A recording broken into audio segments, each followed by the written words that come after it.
محرم الحرام کا پہلا اشرا شروع ہوتے ہی اہل تشیع کی مجالس کے بعد عموماً سجا ہوا گھوڑا برآمد ہوتا ہے۔ اسے ذوالجناح کہا جاتا ہے۔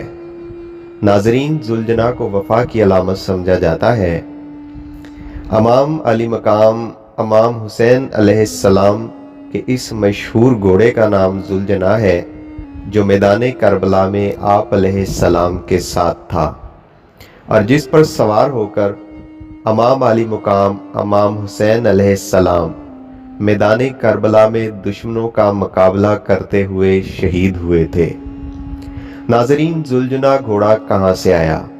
اس حوالے سے تاریخ کی کتابوں میں کئی مختلف روایات موجود ہیں۔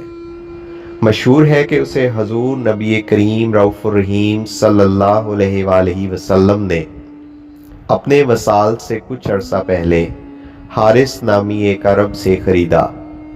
اس وقت ذوالجناح بھی ایک بچہ تھا۔ اس کا اصل نام مرتجز تھا۔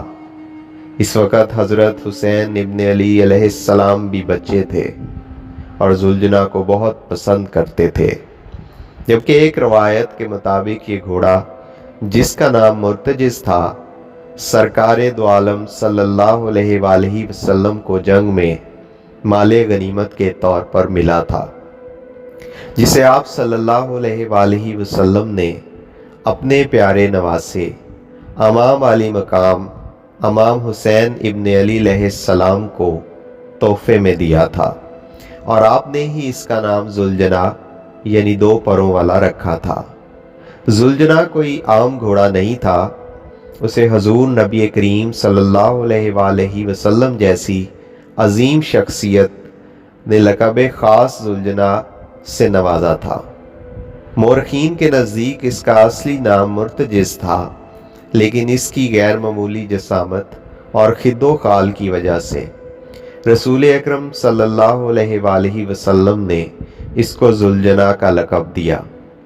بعض مورخین کے نزدیک ذوالجناح اور مرتجز دو الگ الگ گھوڑے تھے، لیکن یہ بات بعض مورخین کے نزدیک بعید از قیاس ہے۔ ناظرین، جسمانی ساخت کے لحاظ سے ذوالجناح دوسرے جانوروں سے مختلف تھا۔ اس کی پیشانی پر ایک خوشنما اور چمکدار ابھار تھا۔ حضرت سلیمان علیہ السلام کے پاس ایسے گھوڑے پائے جاتے تھے جن کے ماتھے پر ایک چمکدار ابھار یا سینگ ہوا کرتا تھا، اور ان کے پر ہوتے تھے جو طاقت پرواز بھی رکھتے تھے۔ بعض روایات کے مطابق وہ گھوڑے جنات تھے جو حضرت سلیمان علیہ السلام کے بعد ناپید ہو گئے۔ ایک روایت کے مطابق ذوالجناح کا شجرہ حضرت اسماعیل علیہ السلام کے گھوڑے سے جا کر ملتا ہے۔ دوسری روایت یہ ہے کہ حضرت ابراہیم علیہ السلام جس گھوڑے پر فلسطین سے مکہ آیا کرتے تھے، اس گھوڑے کی نسل سے یہ گھوڑا ذوالجناح تھا۔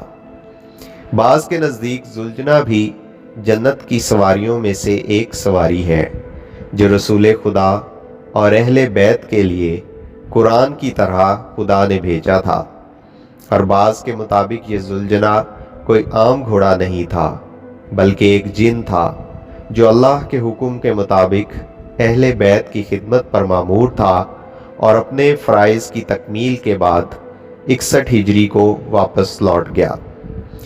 بعض کے نزدیک ذوالجناح ایک فرشتہ تھا جسے یوم عاشور کے واقعات کا گواہ بننا تھا، جیسا کہ حجر اسود بھی ایک فرشتہ ہے جو عہد الس کا گواہ ہے، اور اللہ نے پتھر کی صورت میں اس فرشتے کو دنیا میں بھیجا تاکہ اس بات کی گواہی دے سکے کہ کون لوگ عہد الس پر قائم رہے۔